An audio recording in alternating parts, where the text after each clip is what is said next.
Medinipur saline কাণ্ডে অসুস্থ নাসরিনের মৃত্যু সংবাদ শুনে মনের মধ্যে নতুন প্রশ্নটা জেগে উঠেছে শালবনীর মাম্পি সিং এর মনেও। মেদিনীপুর মেডিকেল কলেজ ও হাসপাতালে রিঙ্গার্স ল্যাকটেট স্যালাইন নিয়ে অসুস্থ হয়ে পড়া প্রস্তুতি তালিকায় ছিলেন মাম্পি সিং। ঘটনার ৪ মাস বাদে সোমবার সকালে নাসরিন খাতুনের মৃত্যুতে নতুন করে ভেঙে পড়েন তিনি। কেশপুরের নাসরিন খাতুনের মৃত্যুর খবরে কাঁদতে কাঁদতে মাম্পি বলেন, আমার জীবনের তো কোনো গ্যারান্টি নেই। ডাক্তারবাবুরা সুস্থ বলে বাড়ি ছেড়ে দিয়েছে, কিন্তু ১-২ বছর পরে যে আবার সমস্যা হবে না তার কোনো ভরসা পাচ্ছি না। নিজের উপর বিশ্বাস বলে আর কিছু নেই। আগের মতো পরিশ্রম করা তো দূরের কথা, হাঁটতে চলতে গেলেও দুর্বল লাগে। একটু কাজ করার চেষ্টা করলেই হাঁপিয়ে যাই। আগের মতো কি আবার স্বাভাবিক হব? এখানেই শেষ নয়, সন্তানের ভবিষ্যৎ নিয়েও দুশ্চিন্তায় তিনি। বলেন, নাসরিনের ছোট্ট মেয়েটার জন্য তো খারাপ লাগছেই, সেই সঙ্গে এটাও ভাবছি আমারও কিছু হয়ে যায় আমার এই ছোট ছোট দুটো মেয়ের কি হবে। বিষ স্যালাইন কাণ্ডে আবারও চোখের জলে ভাসল পরিবার। তবে যেই কজন বেঁচে রয়েছে তাদেরও কি অদূর ভবিষ্যতে কোনো বড়সড় শারীরিক অসুবিধা হবে? স্বাস্থ্য ব্যবস্থার এই বেহাল অবস্থা থেকে কার্যত স্তম্ভিত পরিবারগুলি। খারাপ তো লাগছে, আমিও তো এরকমই রুগী। এবার ধরো ডাক্তার বাবু তো আমাকে এখন সুস্থ বলে তো ছেড়ে দিয়েছে, কিন্তু আমারও যেরকম হবে না হবে না তার কি গ্যারান্টি আছে? আমার তো শরীরে এরকম গ্যারান্টি বলে কোনো জিনিসই নেই। নিজের উপর নিজের তো বহু ভরসাও নেই আমার, যা হবে না হবে নি বলে। পরে হয়তো 1 বছর 2 বছর পরে হতেও পারে, না হবার কিছুই নেই আমার। আমার নিজের উপর তো নিজের কোনো বিশ্বাস বলে জিনিসই নেই। আর হয়তো আজ ভালো আছি, কাল ভালো থাকবো না না থাকবো সেটাও জানি নি গো। এখন গায়ের জন্য না কিছু কাজ করতে পারবো না কিছু, নিজের উপরে নিজের কোনো ভরসা বিশ্বাস বলে কিছুই নেই আমার। আজ হয়তো ভালো আছি, কালকে খারাপ হয়ে যেতেও পারি। হয়তো ডাক্তার বলে চিকিৎসা করেছে ছেড়ে দিচ্ছে ঠিকই আছে, কিন্তু ওগুলা যে পুনরায় হবে না হবে না তার কি গ্যারেন্টি আছে? আর ডাক্তার ঘরে যাবো, হয়তো গাড়ি টাড়ি কিছু দিচ্ছেও নাকি আর কিছু না, তাহলে আর কি করে কি করবো? তখনও দুর্বল লাগে, গায়ের মতো সেরকম শক্তি নেই। আগে যেরকম শক্তি, যেরকম কাজ বাজ করতাম ওরকম আর করতে পারিনি।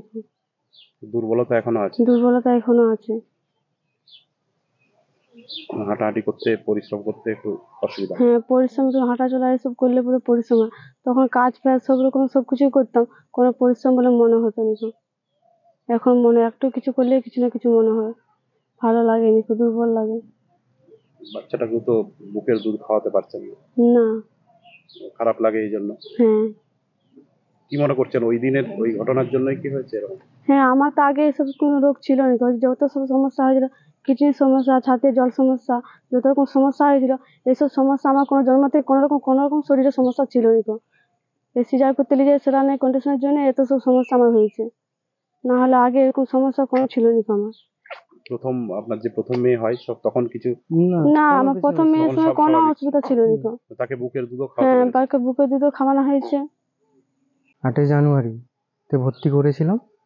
9 তারিখে হলো বিটি হয়েছে। তারপরে শুনানি যাচ্ছে যে আপনার রুগী অসুস্থ আছে। কি কারণে অসুস্থ আছে? না স্যালাইন কাণ্ডের জন্য অসুস্থ আছে, স্যালাইনের বিষের মাধ্যমে ছড়িয়ে গেছে, এই জন্য অসুস্থ আছে। তারপরে কি হলো?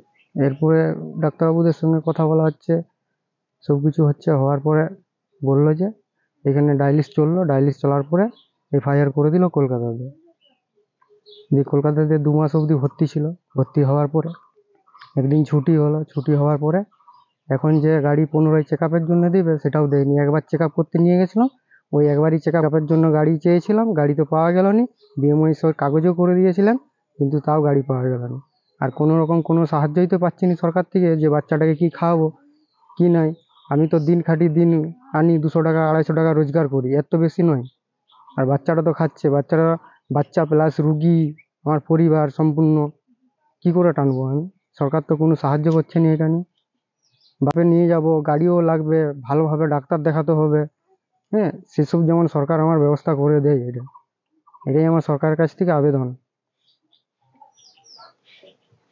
বাচ্চাটার যে খাওয়াতে হচ্ছে, খাওয়ার জন্য, বেবি ফুডের জন্য কি কোনো সাহায্য পাচ্ছেন? না না, কোনো সাহায্য বেবি ফুডের জন্য কোনো সাহায্য নেই। যা হলো নিজের যোগ্যতার অর্জন করেই কিনে দেওয়া হচ্ছে। যে সরকার থেকে সাহায্য করেছে ওই, বা অন্য কেউ সাহায্য করে কিনে দিচ্ছে, তাই সেও তো নাই। কোনো কিছু হলে আর সব কিছুই আমাকেই সামলাতে হয়, অন্য কেউ সামলায়নি। আর সরকার এত বড় ক্ষতিটা করেছে, গাড়িও দেয়নি। পুনরায় বাসে আমার বউকে নিয়ে গেছি হড্ডবড্ড করে। আমাকে তো দেখাতে হবে, তার তো জীবনটা রক্ষা করতে হবে। আমার তো ভয় এইটাই জীবনে, আর কি আছে তাছাড়া?